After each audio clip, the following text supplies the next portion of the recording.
কুরাইশরা সিদ্ধান্ত নিল যে কাবা ঘর পুনরায় নির্মাণ করতে হবে, তৈরি করতে হবে।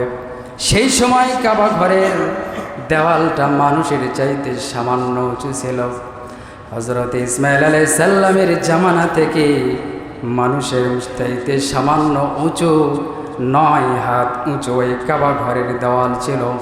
4 দেওয়াল বিশিষ্ট ছিল, কিন্তু ছাদ ছিল না। তারা পুনরায় এই কাবা ঘর নির্মাণ করার সিদ্ধান্ত নিল, কারণ ছাদটা না থাকার কারণে চারিদিকে 4 দেওয়াল বিশিষ্ট মানুষের চাইতে সামান্য উঁচু হওয়ার কারণে চোরেরা ওই কাবা ঘরের ভিতর থেকে সম্পদগুলো চুরি করে নিয়ে যেত।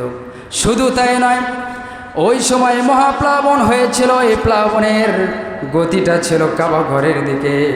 শুধু তাই নয়, এক পর্যায়ে দীর্ঘদিন হওয়ার কারণে কাবা ঘরের দেওয়ালটা ফেটে যায়, যার কারণে কুরাইশরা সিদ্ধান্ত নিল কাবা ঘরের দেওয়াল, কাবা ঘরটা পুনরায় নির্মাণ করবে। বলিন আল্লাহু আকবার। এক পর্যায়ে তারা ঘোষণা দিয়ে দিল চারিদিকে কোনো অন্যায়ের টাকা পয়সা, কোনো চাঁদাবাজি টাকা পয়সা, পতিতালয়ের টাকা পয়সা, সুদের টাকা পয়সা নেওয়া যাবে না।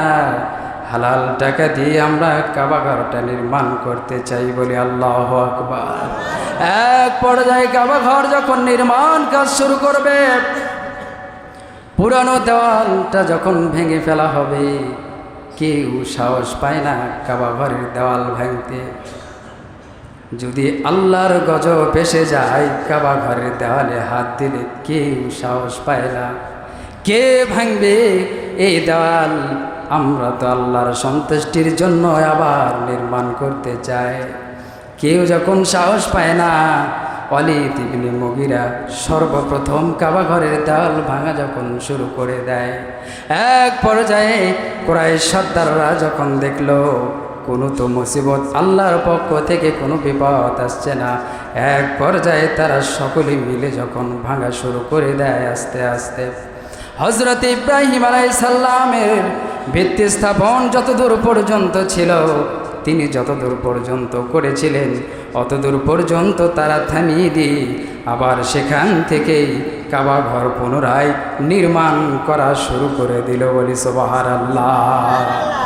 এক পর্যায়ে এই কাবা ঘরের দেওয়ালটা যখন হাজরে আসওয়াদ পাথরের বরাবর হয়ে গেল, এক পর্যায়ে তারা চিন্তা করলো এখনই তো হাজরে আসওয়াদ পাথরটা কাবা ঘরের ভিতরে রাখতে হবে। কে এই পবিত্র পাথর রাখবে? যে এই পবিত্র পাথর কাবা ঘরের মধ্যে রাখবে, তার সম্মান মর্যাদা বেড়ে যাবে। এই নিয়ে তাদের মধ্যে দ্বন্দ্ব শুরু হয়ে গেল, কে রাখবে? এক পর্যায়ে মক্কায় হেরাম শরীফে 3-4 দিন, 4-5 দিন তারা দ্বন্দ্ব লেগে যায়। এক পর্যায়ে যখন খুনাখুনি পর্যায়ে চলে যায়, উমাইয়া মাখজুমি তিনি সিদ্ধান্ত গ্রহণ করে তারা যদি খুনাখুনি হয়ে যায়, কাবা ঘর কে নির্মাণ করবে, আর এই দ্বন্দ্বটা আমাকে অবশ্যই নিভাতে হবে। তিনি তাদেরকে পরামর্শ দিলেন, আমি তোমাদেরকে পরামর্শ দিই তোমরা খুনাখুনি করো না, তোমরা আমার কথা শোনো। তিনি বুদ্ধি খাটিয়ে তাদেরকে বললেন, সম্মানিত ভাইয়েরা আমার খেয়াল করে শুনুন। তিনি বুদ্ধি খাটিয়ে বললেন, আগামীকাল যে মসজিদে হারামে সর্বপ্রথম প্রবেশ করবে, সে যে বিচার ফায়সালা করবে, সে যে সিদ্ধান্ত দিবে, এটা সকলকেই মেনে নিতে হবে। সবাই এক বাক্যে বলল, যে মসজিদে সর্বপ্রথম প্রবেশ করবে, সে যে ফায়সালা দিবে আমরা সকলেই মেনে নিব। সুবহানাল্লাহ। তারা অপেক্ষা করছে কে সর্বপ্রথম মসজিদে প্রবেশ করে, মসজিদে হারামে কে সর্বপ্রথম প্রবেশ করে। তারা খেয়াল করছে এবং তারা আনাগোনা করছে কে সর্বপ্রথম প্রবেশ করে। সম্মানিত ভাইয়েরা আমার, পরের দিনে তারা খেয়াল করে আর চিন্তা করে কে যে প্রবেশ করে, সে যে সিদ্ধান্ত দিবে এটা আমাদের মেনে নিতে হবে, আমরা কথা দিয়েছি। পরের দিনে সর্বপ্রথম যিনি প্রবেশ করেন তিনি আর কেউ নয়, বিশ্বজাহানের রহমত স্বরূপ যাকে আমার আল্লাহ রব্বুল পাঠিয়ে দিয়েছেন তিনি হলেন রহমতাল লিল আলামিন, আমাদের নবী জনাবে মুহাম্মদুর রাসূলুল্লাহ সাল্লাল্লাহু আলাইহি ওয়াসাল্লাম। চিৎকার করে বলে আল্লাহু আকবার, আরো জোরে বলে আল্লাহু আকবার। নারে তাকবীর, নারে তাকবীর।